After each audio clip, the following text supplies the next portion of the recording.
Sa mga dadalaw po sa Manila North at South Cemetery sa Undas, mapapadali po ang paghahanap ninyo sa puntod ng inyong mahal sa buhay sa pamamagitan ng Puntod Finders sa kanilang website. Sa mga pupunta po sa Manila North Cemetery, search nyo lang po ang kanilang website na manilanorthcemetery.ph. Pindutin ang option sa upper right corner. Ayan po. At i-click ang search button. Diyan ninyo itatype ang pangalan ng inyong yumaong mahal sa buhay. Ayan, dito po sa search button po na yan. At lalabas ang lokasyon ng kanyang puntod. Sa mga pupunta sa Manila South Cemetery naman, pumunta lang sa manilasouthcemetery.com. Pindutin ang grave list. Ayan po, ayan. At i-search ang pangalan ng inyong yumaong mahal sa buhay. At lalabas dyan kung nasaan ang puntod.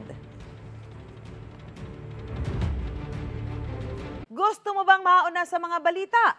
Mag-subscribe na sa GMA Integrated News sa YouTube at tumutok sa unang balita.